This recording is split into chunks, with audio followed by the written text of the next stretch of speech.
nongeye kubasuhuza mwese abakurikiye televiziyo abana b'Imana ikorera kuri YouTube.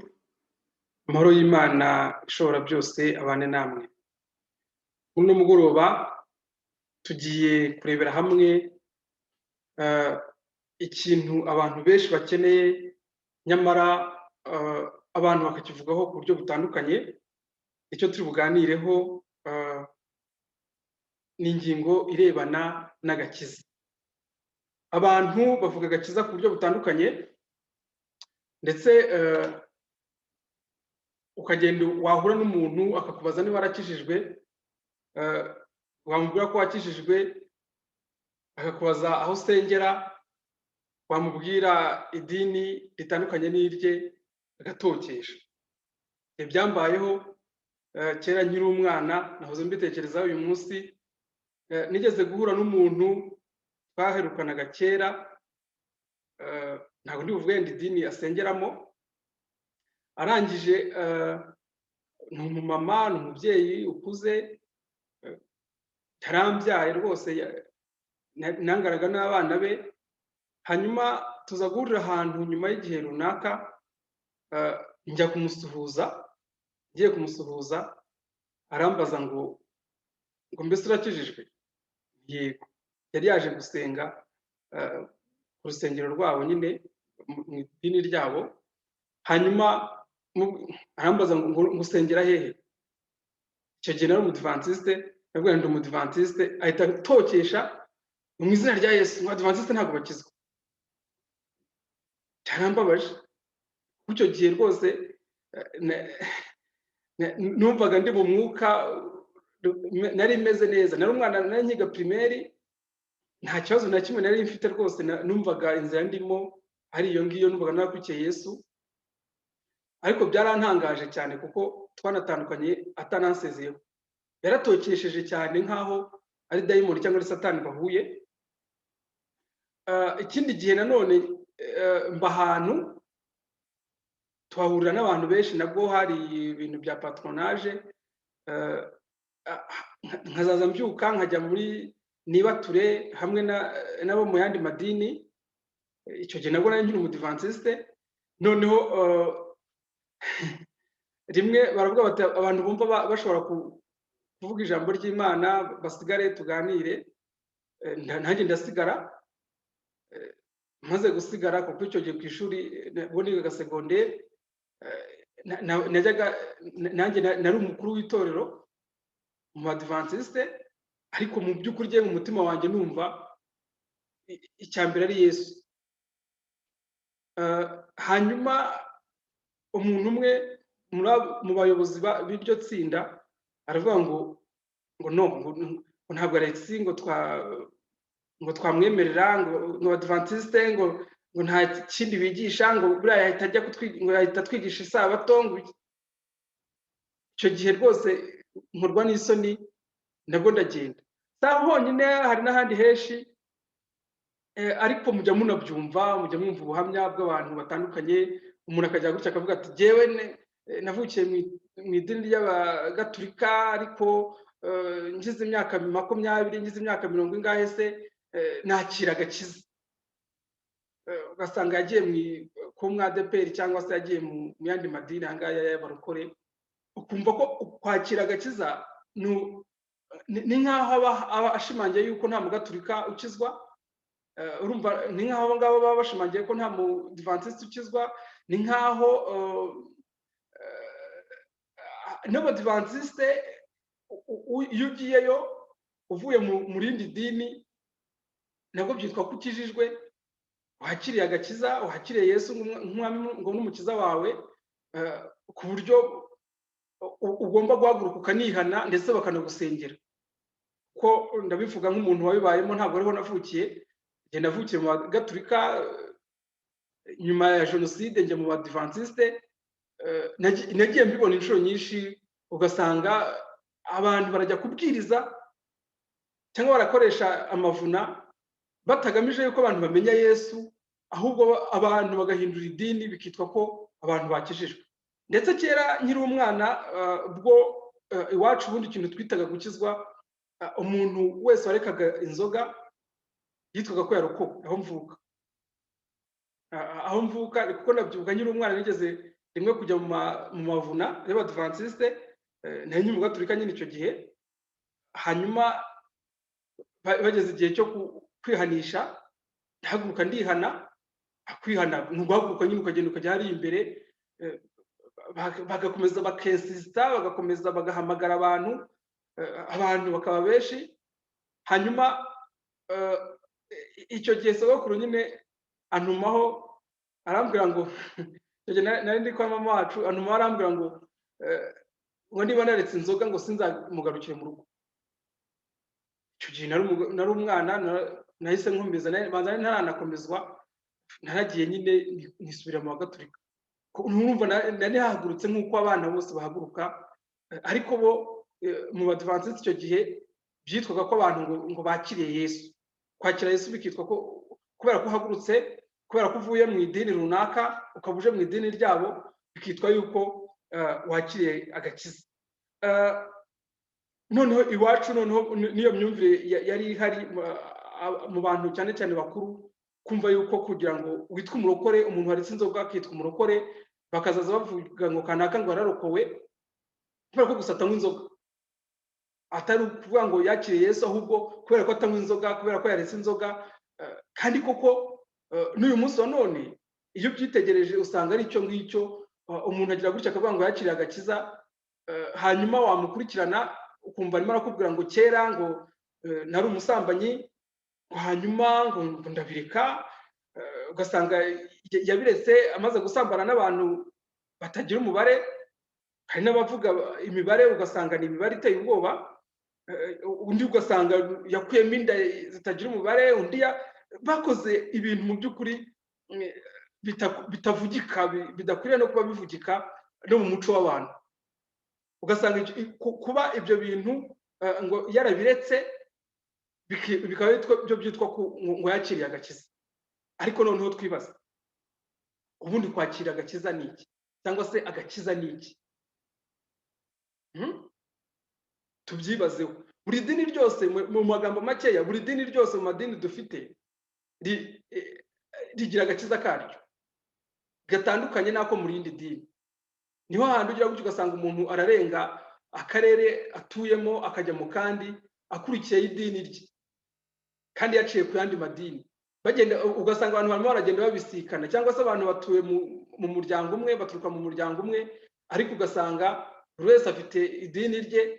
Ubwo ngubwo bingana n'uko buri wese afite ngo agakiza ke, ku buryo usanga niba ari umwana w'umurokore asengera papa we cyangwa asengera abavandimwe be kugira ngo nabo bazakira agakiza, ndetse bazahinduka koko bazaza mu idini rye, agashima Imana cyane ko ngo yamaze igihe kinini cyane abasengera ngo bakira agakiza, none bakaba barakijwe kubera ko gusa bavuye mu idini bari barimo bakaza mu idini rye.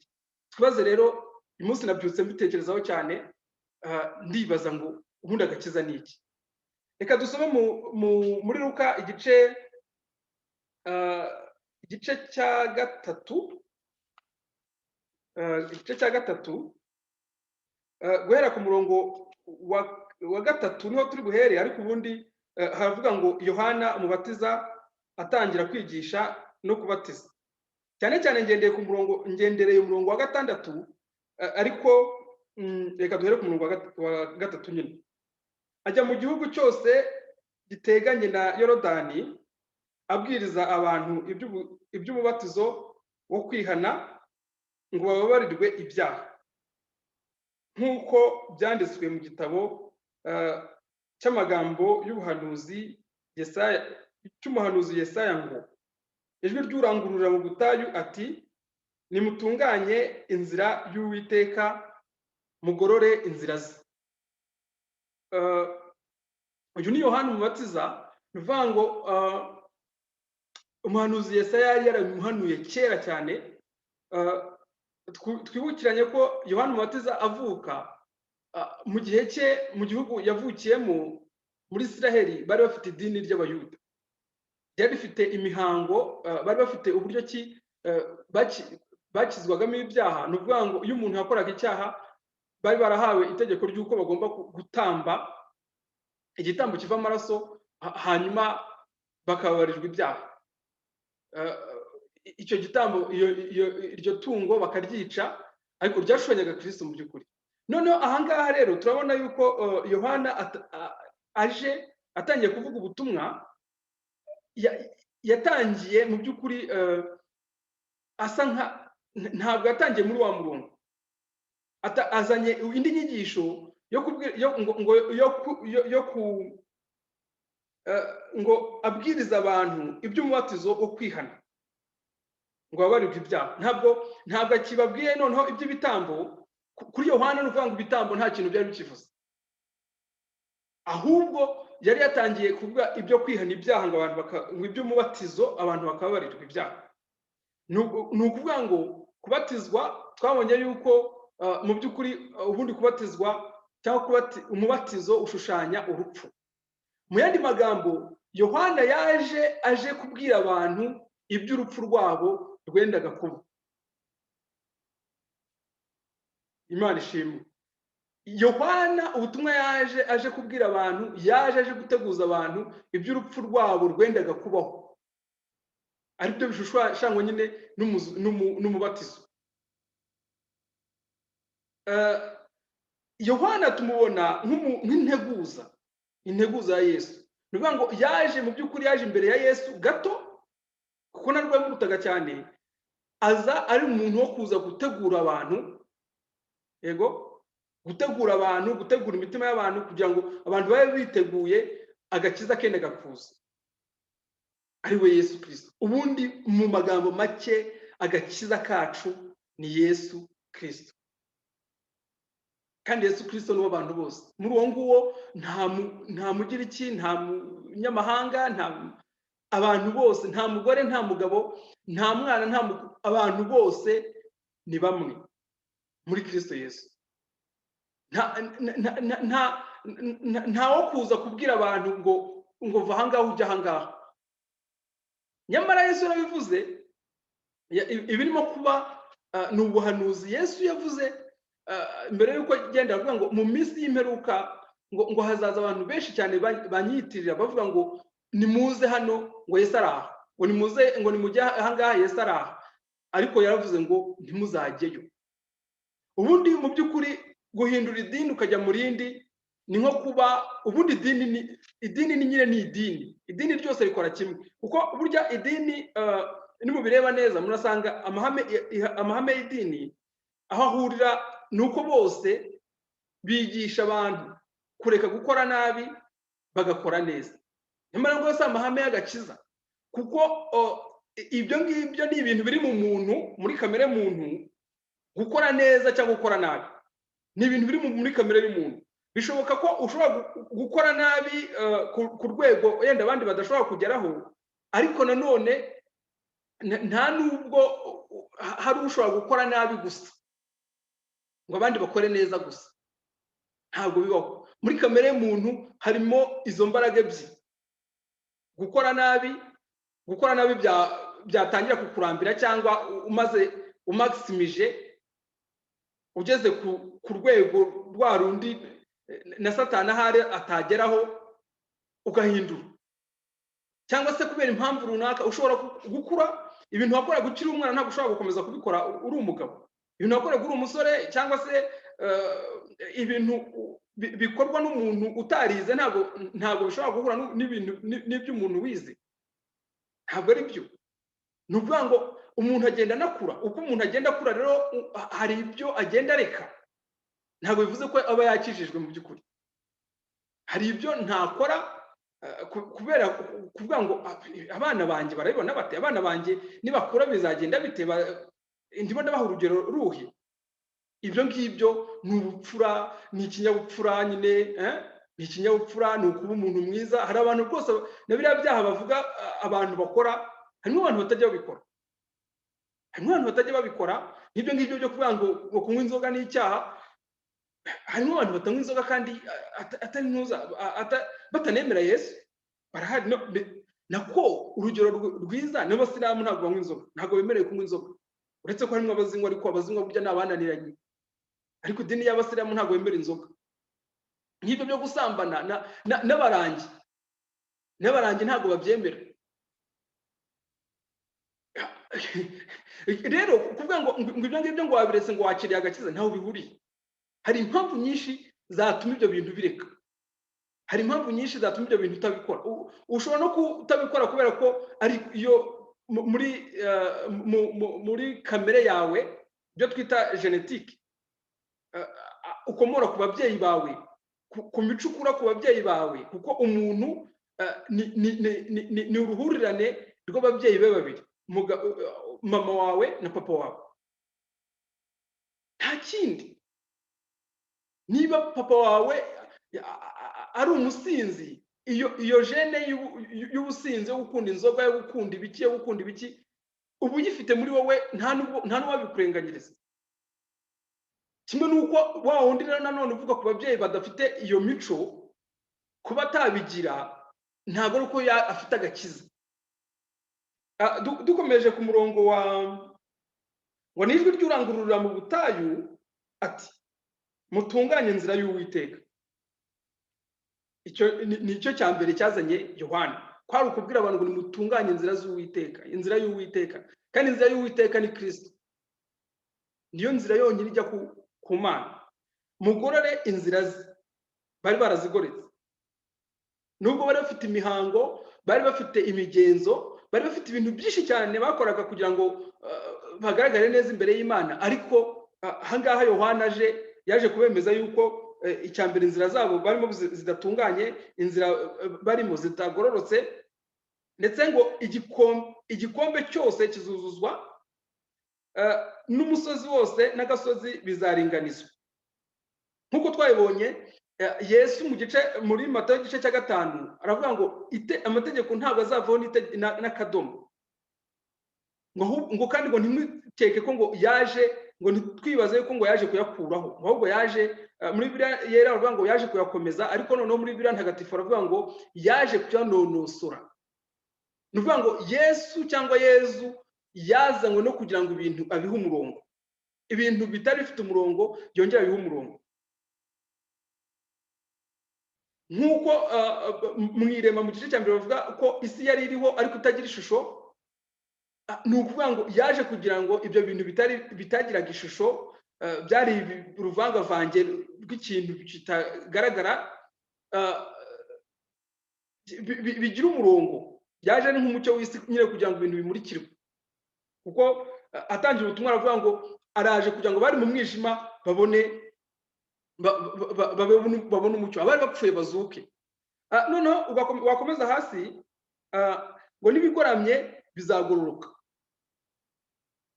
Ibyo biri mu butumwa Yohana yazanye abwira abantu. Ni nko kuza imbere y'umuntu ugenda utangaza, uvuga ngo nimukure ibi ngibi mu nzira, nimutunganye ibi, nimugorore ibi, kuko noneho ngo n'inzira zidaharuwe zizaharurwa. Noneho ku murongo wa 6 rero ariho navuze ngendereye, haravuga ngo abantu bose bazabona agakiza k'Imana. Aka gakiza k'Imana rero niko ndimo gushaka ko tuganiraho. Agakiza k'Imana ni iki? Agakiza k'Imana ni Kristo. Mu magambo make rwose, tutagombye kujya gusoma byinshi, agakiza k'Imana Imana iha abantu ni Yesu Kristo, witwa umwana w'ikinege w'Imana cyangwa witwa ntama w'Imana.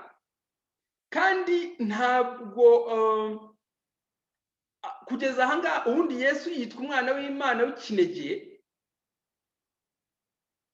aza mu isi mu by'ukuri niwe wari umwana w'Imana gusa. Ariko muri Matayo 3:16 tubona ko ngo abamwizeye bose yabahaye ubushobozi bwo kwitwa abana b'Imana. Nyuma y'uko Yesu aje mu isi, ntabwo yakomeje kwitwa umwana w'Imana, ntabwo yakomeje kwitwa ikinege, ahubwo yitwa imfura muri bene se benshi. Ego, ni ukuvuga ngo ubundi abantu twese twamaze kwakira Yesu, abana b'Imana, nk'uko televiziyo yacu ibyitwa abana b'Imana, twese turi ku kigero kimwe. Yesu niwe rugero rwacu. Nta n'undi dukwiriye kwigana, nta n'undi dushaka tugomba gusa nawe uretse Yesu. Ariko ntabwo ari zo nyigisho nyinshi, inshuro nyinshi inyigisho ziba mu madini atandukanye ntabwo ari iyo ngiyo. Uzasanga idini nyine rifite ibyo ryemera, rifite ibyo rinenga irindi, ku buryo gukizwa byitwa ko ari kureka imigenzereze yo mu idini runaka ukaza gukurikiza iyo muri iryo dini ugiyemo. Ntabwo ari byo, ntabwo ari ko gukizwa rwose.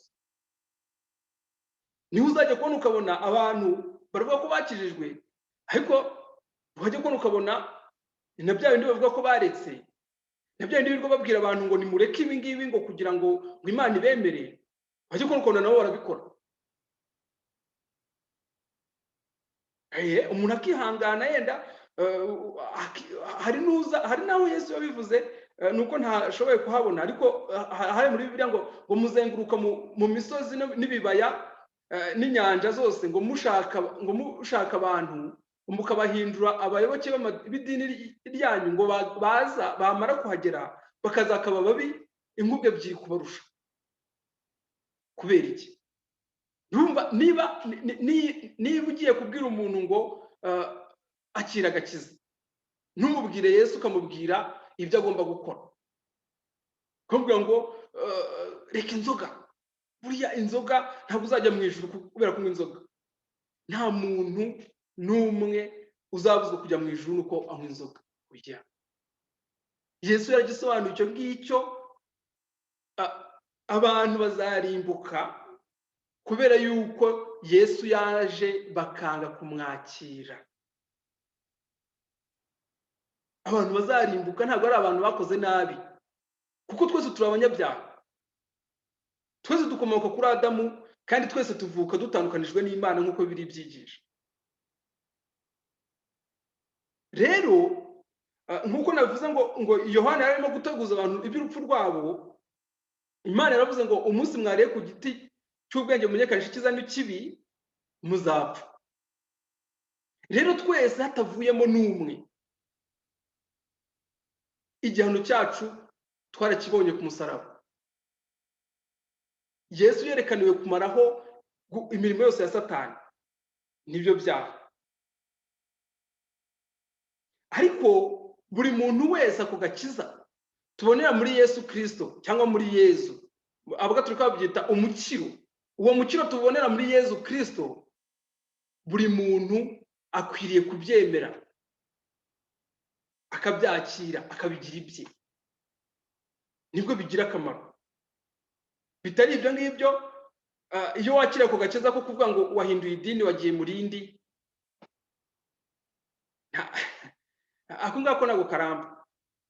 Ntabwo karamba kubera yuko inshuro nyinshi uzava aho uvuye uzasanga bari abantu beza kurusha aho ugiye. Urumva ahantu iyo utarahagera wibaza yuko hari icyo bakurusha. Abanyarwanda bavuga ngo akazi udakora ngo akazi udakora wibaza ko ari keza, ngo buri gihe ubona ari keza, ngo akazi keza nako udakora. Rero n'idini utarimo uhora wibaza yuko hari iryo urimo ari ribi kurusha, badakizwa kurenza iryo utarimo. Ariko idini ryose aho riva rikagera ni rimwe. Iyo udafite Yesu, iyo utayoborwa n'umwuka wera cyangwa roho mutagatifu, n'ubundi ukora ntibaze ko nta byaha bikorwa mu idini rimwe bidakorwa mu rindi. Buri muntu ku giti cye ashobora kwakira Yesu, nubwo waba nta dini ugira. Ibyo ngibyo bindi ni nk'imbuto. Hari imbuto, iyo dukomeje tuza kubona imbuto z'umwuka n'imbuto za kamere. Imbuto za kamere rero, umuntu wese ukiyorwa na kamere arazigira, arazera. Idini rero aho riba rikagera, imyigishirize yaryo yigishiriza imbuto, ntabwo yita ku giti. Ariko murabizi igiti nubwo wagitema kirashibuka. ni hahandi nyine hari abazihungura zigashiraho, nyuma haboneka uburyo bakongera gasubira muri bya bindi. Kuko ntabwo ushobora kunsobanurira ukuntu umuntu wakijijwe mu by'ukuri ngo aretse ubusambanyi akina filime z'ubusambanyi. Ubugamije iki? Urimo urakururira abantu kuri Yesu, biteye agahinda.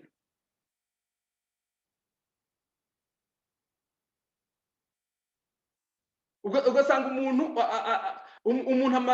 akamara umwaka, akamara imyaka 2 kubera yende hari ibyo yagiye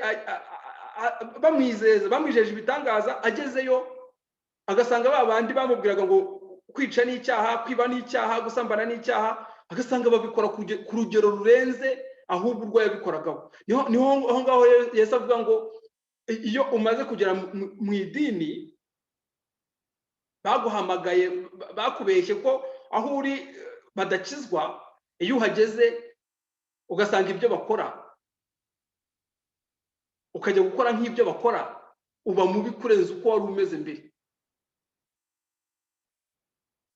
Kandi ibyo ngibyo hari abahamya babyo benshi. Ntabwo gukizwa cyangwa kwakira Yesu bisaba kuba uri mu idini runaka. Abantu bose ku murongo wa 6 mu gice cya 3 nyine muri Luka, ngo abantu bose bazabona agakiza k'Imana. Ni agakiza k'Imana. Agakiza k'Imana rero ni Yesu. Ntabwo ari ukureka gukora biriya no gukora biriya, kuko ubundi se tujye twibaza, biriya byaha bita ibyaha, byitwa ibyaha, usanga umuntu akora ibyo ashoboye, bitewe na kamere ye nyine, bitewe n'impamvu navuze. Hari abatabikora kubera isoni, hari ababikora biyubashye mu buryo bwiyubashye, hari ababikora mu mitima ariko ntibitunguke hanze, ibyo byose ni ibyaha, kandi muri abanyabyaha kimwe. Ariko noneho icyo nangiye kubaza, ubundi abantu babyigishirizwa ku idini aho riva rikagera ryose, amadini yose aho ava akagera yose yigisha abantu kudakora ibyaha. Abantu babikora ubundi babyigishwa nande? Babyigira he?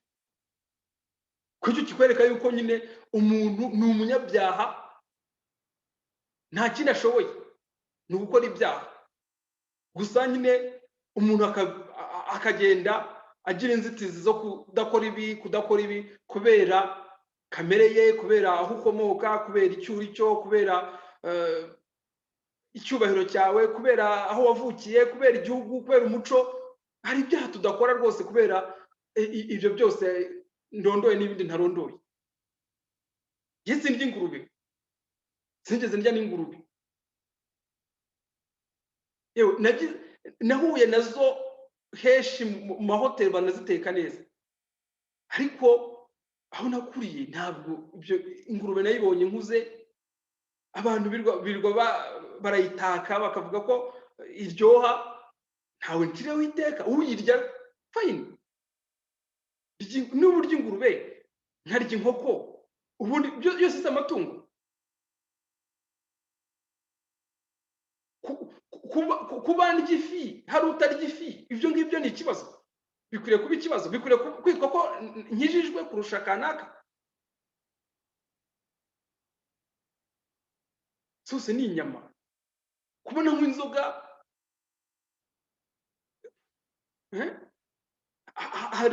hari umuntu ujya hariya akavuga ati kubera ko ntarya inyama z'ingurube ubu rwose ndi umukiranutsi imbere y'Imana. No, ntaho bihuri. Hari abatarya ingurube kandi batabiterwa n'idini. Hari abatarya inyama, hari n'abatarya inyama rwose burundu batabitewe n'idini. Iyo ukurikiranye amateka bakubwira ko Hitler, niba hari umuntu wagiraga impuhwe z'inyamaswa utararyaga inyama, ari Hitler. Hanyuma se kuba utarya inyama ariko ukaba udashobora gukunda umuntu mudahuje idini, kugeza aho n'umutima wawe uramutse umukwerekejeho ugiye gushaka umugore cyangwa ugiye gushaka umugabo, byakwitwa ko ugiye gukiranirwa, ibyo ugiye gukora bitemewe. Hanyuma ariko twibukiranye ko itegeko dufite ari rimwe, niwo mwenda tubereyemo abantu bose, ni urukundo. Imana yaradukunze, dukwiye gukunda bagenzi bacu kandi kimwe. Kandi bene data ni bandese, bene data ni abantu, ni umuntu wese. Mwene so ntabwo ari uwo musengana mu idini. Rero niko mbyumva, agakiza ni Kristo, kandi Kristo ni uwa bose, ni uwa bose. Nta n'umwe umufiteho uruhare kurusha undi. Yewe nta n'umwe wakagombye no kuba amwigisha abandi, kuko twese Imana niyo imuduhishurira, Umwuka Wera akabitwemeza, ndetse Roho Mutagatifu nyine cyangwa Umwuka Wera akaba ari ugenda akuyobora kugeza igihe ubaye ukuze.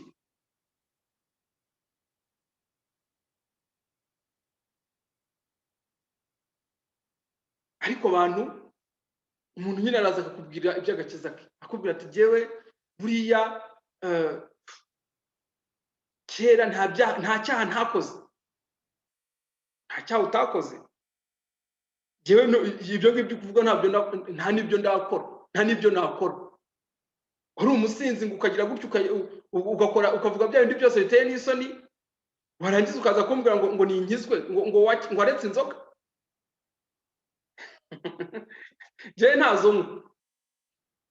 Hari abantu batazinywa kandi rwose batazi Yesu. Ibyo ngibyo rero agakiza ni Yesu, Yesu kandi Yesu gusa. Ibindi, ibyo kurya no kunywa no kwambara, bikagenwa na discipline y'umuntu.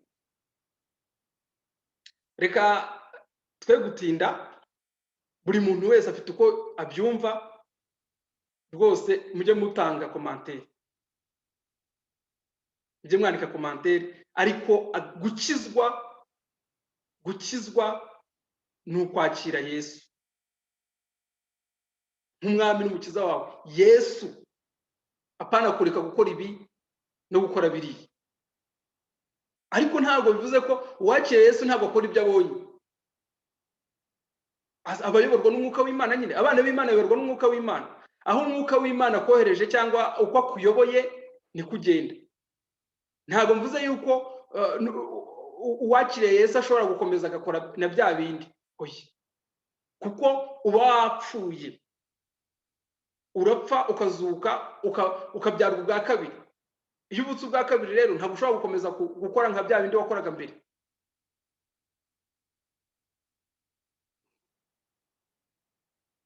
Birumvikana. Ariko noneho ntabwo aba ari wowe uba urimo kurwana nabyo. Ni nayo mpamvu abantu bakunda abenshi uzumva bavuga ngo bari ku rugamba, ngo bahora barwana na Satani. Satani yaraneshejwe, Satani yaratsinzwe.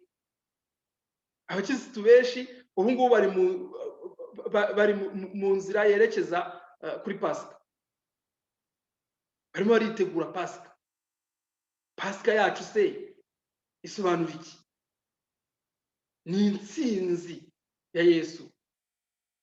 Intsinzi ya Yesu rero ni yacu, kuko ntabwo yaje kwitsindira, yaje kurwana se ngo bigende bite. Nitwe yaje kurwanirira, aradutsindira, arangije bwa bugingo bukora icyaha burarangira, tuba dutandukanijwe na Satani. Ariko bazashaka gukomeza komatana na Satani, nyine azakomeza abakinireho,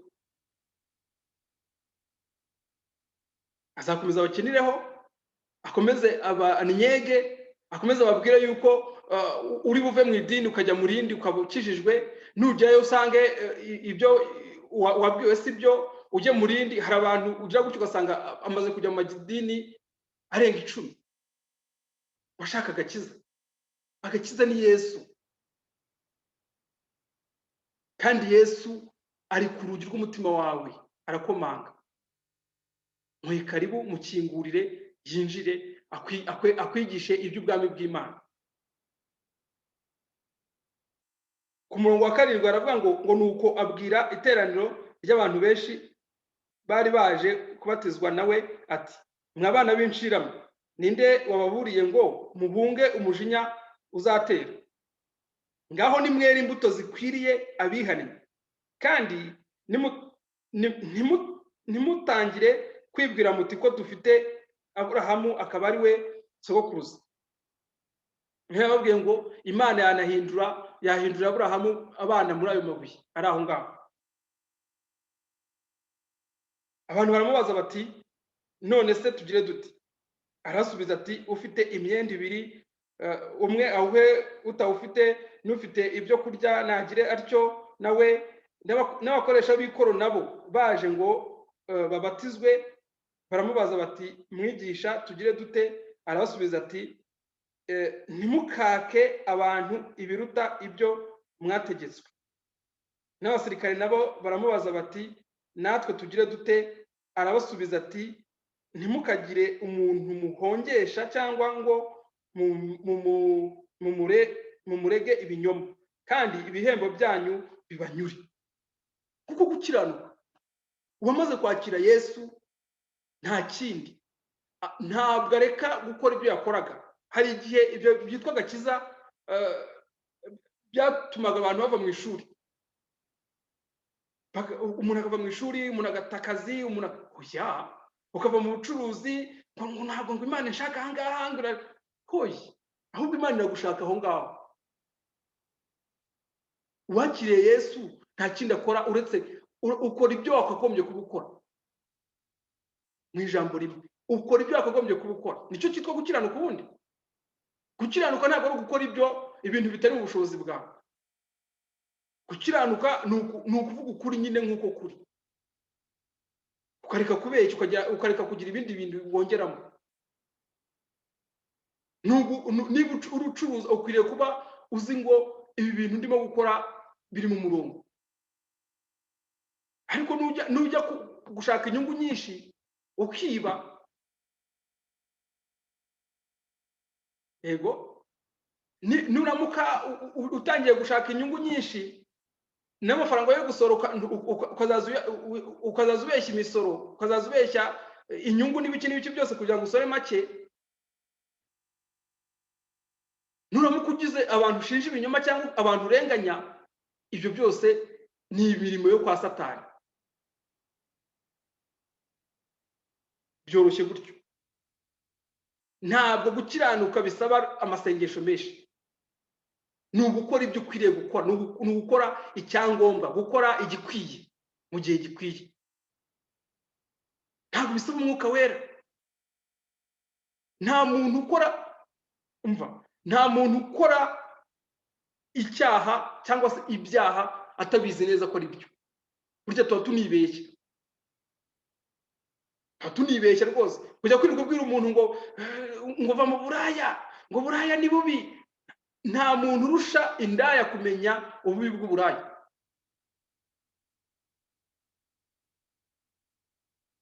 Nta muntu urusha umusinzi kumenya ububi bw'inzoga. Ntawe. Ahubwo muri we ni ikintu kimurimo nyine, ni kamere ye. Iyo kamere rero ntabwo abanyarwanda baravuga ngo kamere ntikurwa na reka. Kamere ikwiriye kubipfa, kandi ifite ntabwo ari we wayica, ntabwo ubushobozi ufite. Kuko abenshi bifuje kuva muri ibyo byaha imyaka myinshi cyane, byaranze, barasengewe, abitwa abakozi b'Imana barabagezeho, bagize barambitsweho ibiganza hirya no hino, bagiye mu butayu, bakoze, ariko byaranze. Kubera iki? Kuko ibyo barimo ntabwo ari byo, ntabwo ari cyo gikwiye. Igikwiye ni ukwakira Umwami Yesu Kristo wakuyeho ibyaha byose, watsinze ibyaha, watsinze icyaha, watsinze Satani, ukamwakira akaza iyo kamere yawe akayica. ukamwemerera gusa. Yesu niwe gakiza kacu. Ibindi bitari Yesu ni ibinyoma bya Satani akoresha kugira ngo akomeze arindageze abantu, iminsi yabo yo kubaho izarinda irangira bakirimo kurindagira. Imana tugirire neza twumva iki ngiki, ariko umwuka wera dufite Imana yaduhaye akomeze kudusobanurira mu izina rya Yesu, kandi umwuka wera nakugeraho ntuinangire umutima mu izina rya Yesu. Amen.